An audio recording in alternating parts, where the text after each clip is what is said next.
sur l'utilisation de nos missiles de longue portée, les missiles Taurus, étant allemands, nous interdisons catégoriquement M. Zelensky et ses troupes de les utiliser. Et deuxièmement, nous refusons de livrer ces missiles Taurus à l'Ukraine. Parce que nous ne sommes pas en guerre avec la Russie. Et une telle utilisation de nos missiles serait une nouvelle escalade avec la Russie qui ne cesse de brandir les armes nucléaires. C'est la décision de M. Olaf Scholz de l'Allemagne. Et Washington, par le biais de son ministre de la Défense, comme on l'appelle couramment, le secrétaire à la défense américaine, M. Lloyd Austin, oui, Lloyd Austin. Lloyd Austin abonde dans le même sens que l'Allemagne. Oui. Jusque-là, les Américains ont refusé l'utilisation des missiles ATACMS, les missiles de longue portée américains, pour frapper en profondeur le territoire russe. Monsieur Lloyd Austin est dans la même logique que l'Allemagne. Donc, la logique américaine est inchangeable. Elle reste stoïque. L'Amérique reste ferme sur cette décision de non-utilisation de ces missiles pour frapper la Russie en profondeur. Le secrétaire à la Défense va plus loin pour dire « Je ne pense pas que l'utilisation d'une arme spécifique soit décisive. » Ils étaient hier à Ramstein. Nous allons voir tout à l'heure en détail tout ce qui a été comme ossature de cette réunion, mesdames et messieurs. Mais avant de poursuivre le visionnage de cette émission, je vous invite à partager la vidéo dans tous les groupes possibles, à vous abonner sur ma chaîne YouTube Kanté J Visionnaire le vrai, activer la cloche de notification pour ne plus rater mes émissions, mais aussi vous pouvez donner vos différents avis dans les commentaires. Est-ce la peur qui retient Washington et l'Allemagne? C'est ce que nous allons voir tout à l'heure en profondeur. Installez-vous confortablement et où que vous soyez, soyez salués, que la paix de l'Éternel vous accompagne dans toute votre quotidienneté. Washington et Berlin refusent toujours d'autoriser Kiev à utiliser des armes à longue portée sur le territoire russe. Washington et Berlin refusent toujours catégoriquement. Et si Washington et Berlin refusent, la France est qui pour autoriser? La Grande-Bretagne est qui? Les Britanniques ont manifesté leur volonté d'autoriser l'Ukraine. Mais Washington a dit, niet, vous n'utiliserez pas les missiles Storm Shadow britanniques. Vous ne les utiliserez pas pour frapper en profondeur. Non seulement Washington interdit l'utilisation de ses propres missiles, mais aussi interdit l'utilisation de tout missile des pays alliés de Washington. C'est une puissance, ça. Ça veut dire, à l'OTAN, c'est moi qui décide. Personne n'a le droit de prendre une autre décision. Personne n'a le droit de sortir de ce cadre-là. Nous ne voulons pas de guerre avec la Russie.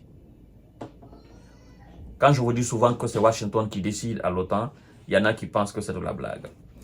Le secrétaire à la défense américaine, Lloyd Austin, et le président ukrainien Volodymyr Zelensky à Ramstein, le 6 septembre 2024, ouais, Daniel Roland. Vendredi à Ramstein, Volodymyr Zelensky a réitéré sa demande de pouvoir utiliser les armes à longue portée fournies par ses partenaires, non seulement sur le territoire occupé de l'Ukraine, mais aussi sur le territoire russe pour détruire les bases à partir desquelles Moscou lance ses missiles. En Italie, il a assuré qu'en aucun cas ces armes ne seraient utilisées pour frapper les civils ou les cibles non militaires. Mais les États-Unis comme l'Allemagne continuent néanmoins de donner leur accord par crainte d'une escalade avec Moscou qui agite régulièrement la menace nucléaire. Monsieur le secrétaire à la défense américain Lloyd Austin dit ceci: « Je ne pense pas qu'une seule capacité spécifique sera décisive », a déclaré le secrétaire d'État, n'est-ce pas, à la défense américain Lloyd Austin. À l'issue de la réunion en Allemagne, disant que l'Ukraine devait miser sur la combinaison des différents armements. Son homologue allemand, Boris Pistorius, a affirmé pour sa part que la position de Berlin à cet égard restait inchangée. À quel égard? À l'utilisation des armes allemandes, des missiles allemandes pour frapper la Russie en profondeur. Le secrétaire à la défense américain va jusqu'à dire la menace nucléaire que brandit la Russie. C'est la peur. C'est la peur des alliés. Vous savez, utiliser les armes occidentales sur le terrain en Ukraine contre les Russes est beaucoup plus différent qu'utiliser les armes occidentales pour frapper le territoire russe en profondeur. C'est deux choses complètement différentes. Et là, jusqu'à présent, M. Zelensky n'a pas encore compris cela. Jusqu'à présent. Jusqu'à présent, il n'a pas encore compris cela. Les conséquences de cette utilisation se feront sentir des deux côtés de l'Atlantique, a dit Poutine. Fin de citation.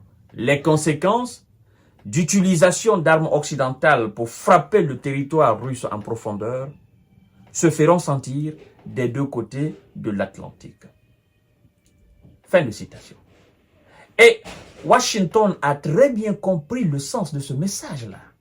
Je vous ai dit, ils ne sont pas fous.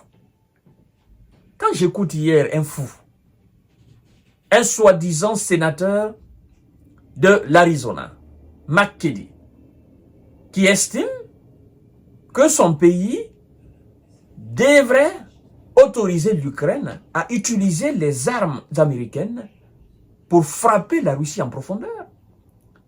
Eh bien, les responsables de la Maison-Blanche disent, mais mon gars, toi, tu n'as rien compris dans toute cette situation. Alors, faisons l'inverse de la situation.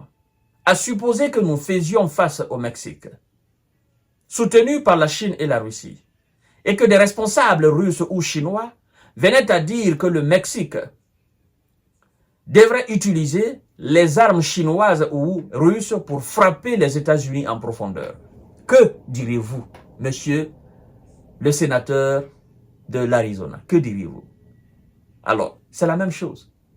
Ce que tu ne peux pas accepter chez toi, tu dois savoir que nous, les Américains, les Russes, nous avons les mêmes capacités militaires.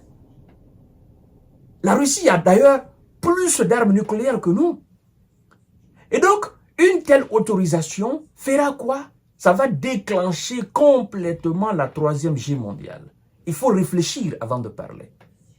Alors, mesdames et messieurs et mesdemoiselles, voilà là où nous sommes aujourd'hui par rapport à l'utilisation des missiles de longue portée allemands, je dirais même occidentaux, contre le territoire russe. Les patrons de l'Occident disent « niet ». Ils ne permettront jamais cela. Ils ne permettront jamais cela jusqu'à preuve contraire. La décision n'est pas encore donnée. L'autorisation n'est pas encore donnée à l'Ukraine. Et donc, l'état-major russe qui a pris la décision dorénavant que les frappes de la dimension de Poltava seront maintenant régulières sur le territoire ukrainien. Cela doit refroidir les Américains davantage. À tout à l'heure pour notre série d'informations de décortiquage. Merci beaucoup.